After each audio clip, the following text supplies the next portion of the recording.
la Vierge Marie, Jean-Baptiste et les martyrs d'Algérie. Je vous propose pour ce deuxième dimanche du temps de l'Avent de nous mettre à l'école de ces trois figures qui ont été centrales dans notre week-end. La Vierge Marie, je l'ai dit en commençant notre célébration, puisque hier nous avons eu la grâce de célébrer l'Immaculée Conception. Jean-Baptiste, tout simplement parce que Jean-Baptiste est le compagnon régulier du deuxième et troisième dimanche d'Avent. Chaque année, A, B, C, eh bien, on retrouve Jean-Baptiste dans son désert qui nous invite à la conversion. Et puis les martyrs d'Algérie, parce que désormais nous avons 19 nouveaux bienheureux qui intercèdent pour nous. Alors commençons bien sûr par la Vierge Marie, la Reine des Saints, pour la fête de l'Immaculée Conception, même pour la solennité de l'Immaculée Conception. Nous avons réentendu ce beau passage du livre de la Genèse qui évoque ce temps du paradis. Je crois que c'est très important parce que ce texte peut nous permettre aussi de mieux comprendre la figure de Jean-Baptiste. Ce temps du paradis, avant la faute, eh bien, était caractérisé par un mot, c'était la communion. La pleine communion qui existait entre Adam et Ève. Voilà, un couple parfait, sans mots un peu plus élevés, sans voix, sans colère. Voilà, une vie totalement apaisée, une pleine communion. Première chose, donc communion entre Adam et Ève, et aussi pleine communion avec Dieu. Donc c'est vraiment le paradis.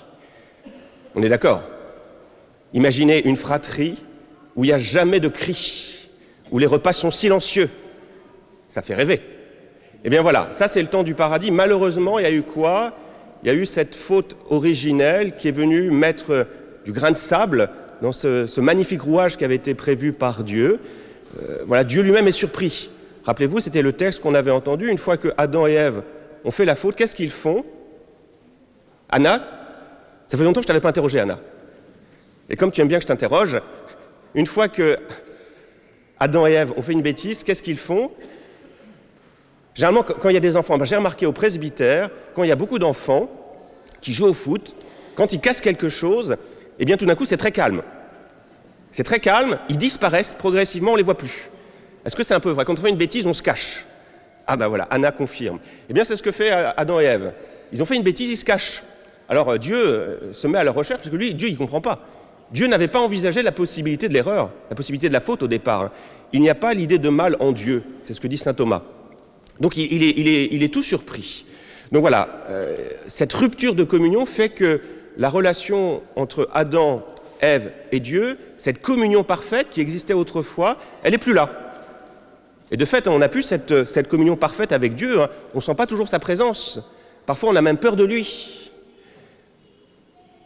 Pas tous. Quand on est enfant, on n'a pas peur. Donc voilà, rupture de communion entre Adam, Ève et Dieu, et puis rupture aussi de communion entre Adam et Ève. Je le dis à chaque fois, presque tout souvent dans les dimanches, tous les dimanches. Quel est le premier réflexe d'Adam? Quand Dieu lui dit « Qu'est-ce que tu as fait ?» Qu'est-ce que dit Adam? Voilà, c'est pas moi, c'est elle. Ce qui existe aussi certaines fois dans les fratries, c'est pas moi, c'est lui, c'est pas moi, c'est elle. T'es d'accord, Nicolas? Oui. Nicolas confirme. Vous voyez, cette rupture de communion qui vient altérer le lien que l'on avait avec Dieu et le lien que l'on avait entre nous. Et c'est intéressant de voir ça parce qu'aujourd'hui, nous vivons après le péché, mais nous avons ce souvenir, cette nostalgie du temps de la communion. Et c'est pour ça qu'il y a une blessure en chaque homme, il y a une aspiration qui est universelle, que l'on soit croyant ou non, une aspiration au plus profond de nos cœurs à cette pleine communion les uns avec les autres, et pour les croyants, une pleine communion avec Dieu qui ne soit pas entachée par ce péché qui vient sans arrêt. En quelque sorte, on est fait pour le bon, pour le bien, pour viser le cœur de la cible, et c'est plus fort que nous, on vise toujours un peu à côté. Alors on se sent appelé à viser au cœur de la cible, mais voilà, il y a ce péché qui vient nous dérouter de ce que nous sommes fondamentalement, et on n'aime pas faire le mal, personne n'aime faire le mal. Et donc voilà, il y a cette blessure, cette insatisfaction qui est une donnée universelle. Hein. On se rêverait tous meilleurs, on n'a pas forcément la vie qu'on voudrait avoir. Quand on se regarde dans la glace, on dit « non, je vaux mieux que cela ». Vous voyez, il y a ce désir au plus profond de notre cœur d'une vie apaisée, d'une vie juste, d'une vie relationnelle les uns avec les autres totalement harmonieuse, et ça fait mal, ça fait mal. Alors, ce désir d'infini, ce désir de communion, comment peut-on y répondre? Et là, c'est Jean-Baptiste qui peut nous aider. Jean-Baptiste, il nous dit, qu'est-ce qui peut répondre fondamentalement à ce désir d'infini, cette nostalgie de la communion, cette nostalgie de l'absolu? Eh bien, c'est Dieu, c'est la conversion.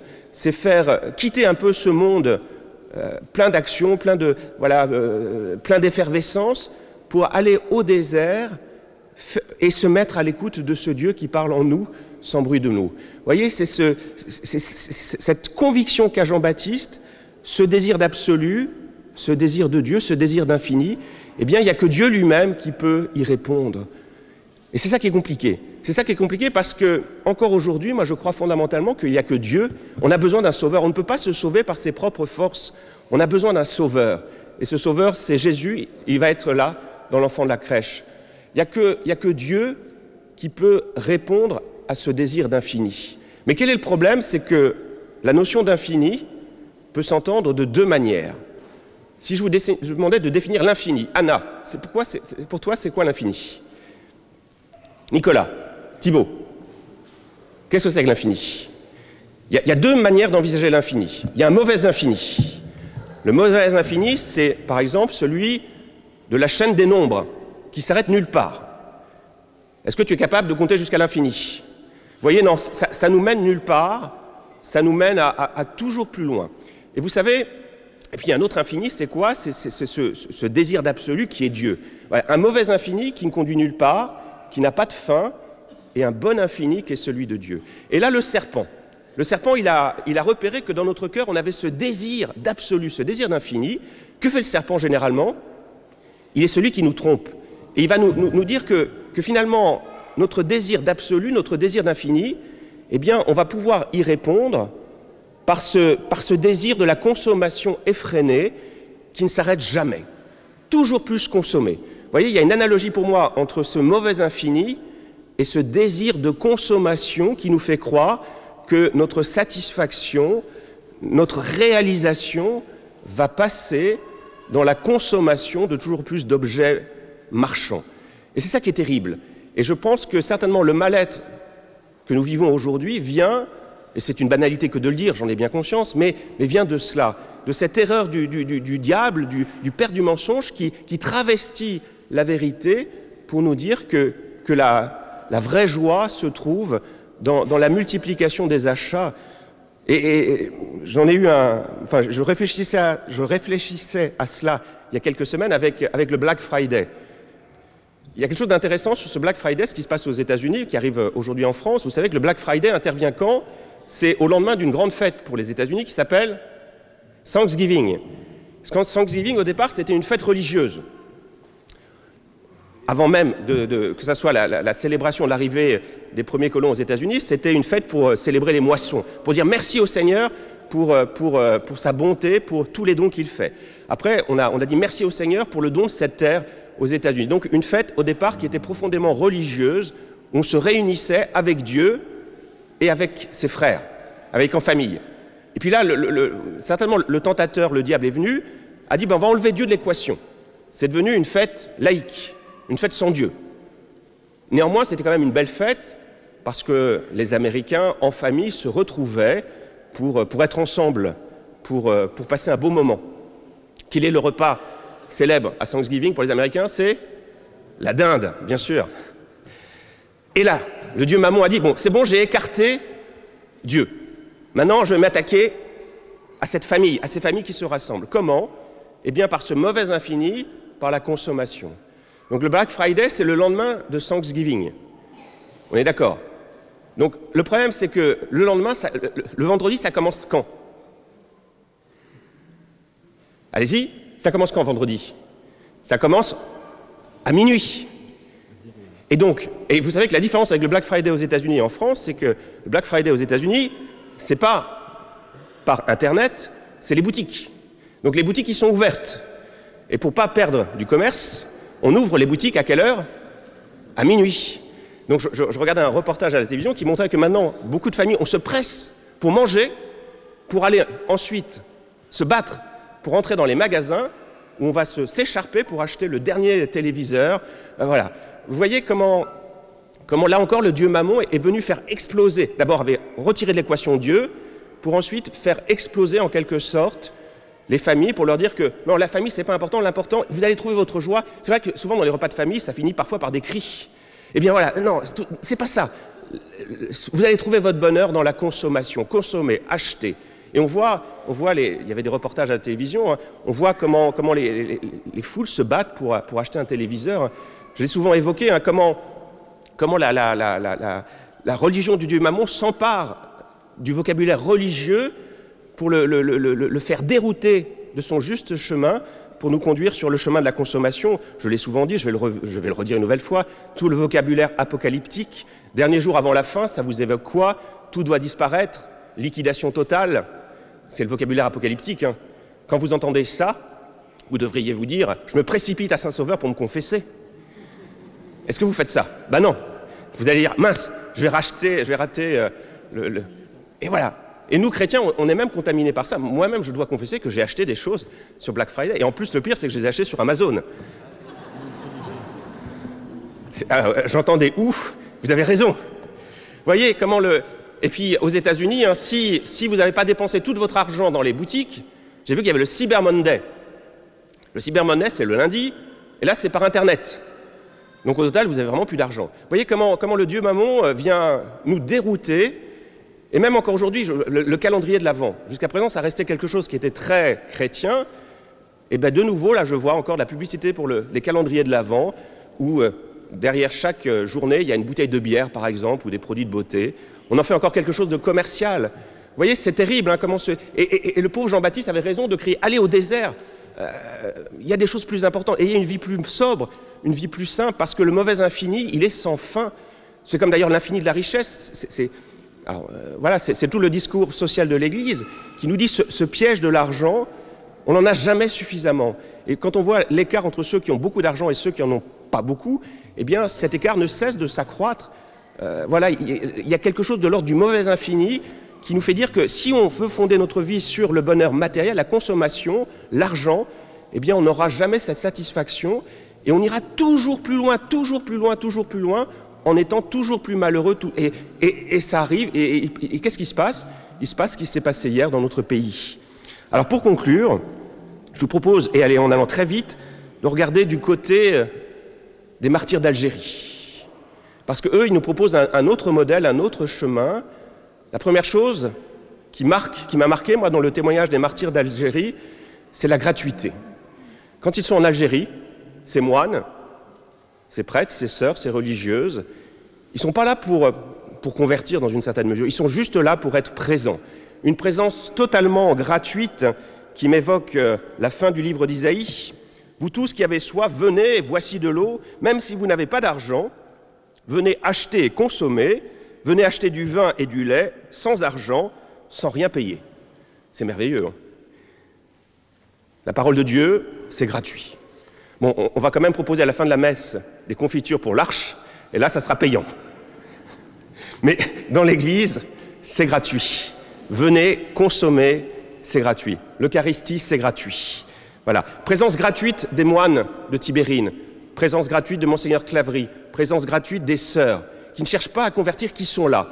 Et ils sont là, et ils lient fondamentalement leur sort à cette population qui est en souffrance. Parfois, on peut avoir une tentation, nous chrétiens, c'est d'être comme Slater et Waldorf. Qui sont Slater et Waldorf? Vous le savez tous. Enfin, non, les plus jeunes ne le savent pas. Qui sont Slater et Waldorf? Ce sont les deux vieux du Moped Show. Voilà, Romain se rappelle. Voilà, c'est la posture de ceux qui sont à l'extérieur, qui commentent, qui rigolent en disant « je vous l'avais bien dit ». Et parfois, ça peut être un peu la tentation que nous pouvons avoir chrétiens, on se met un peu de côté, on contemple ce monde qui chute, qui tombe, en se disant on avait raison. Eh bien, les martyrs d'Algérie, eux, n'ont pas eu cette attitude d'être à l'extérieur, ils vivent avec. Ils vivent. Ils lient leur sort avec le sort du peuple algérien qui souffre. Et c'est ça quelque chose de beau. La vie chrétienne, c'est être là, être dans ces lieux de souffrance. Et la dernière chose que nous apprennent ces martyrs d'Algérie, c'est l'amour. Ils aiment ce peuple, l'amour. Et au travers de cela, au travers de leur vie donnée, eh bien, je crois qu'il y a un autre message, un autre chemin qui bouleverse tout le monde. Et je vous laisserai sur ces quelques mots de Monseigneur Pierre Claverie, évêque d'Oran, assassiné avec son chauffeur Mohamed, qui était musulman. C'est une très belle prédication qu'il avait donnée pour la Saint-Dominique. Il se trouve que Monseigneur Pierre Claverie était dominicain. Depuis le début du drame algérien, on m'a souvent demandé « Que faites-vous là-bas? Pourquoi restez-vous? Secouez la poussière de vos sandales, rentrez chez vous. » Oui, mais sommes-nous chez nous? Mais où sommes-nous chez nous? Nous sommes là-bas, en Algérie, à cause de ce Messie crucifié, à cause de rien d'autre et de personne d'autre. Nous n'avons aucun intérêt à sauver, aucune influence à maintenir. Nous ne sommes pas poussés par je ne sais quelle perversion masochiste ou suicidaire.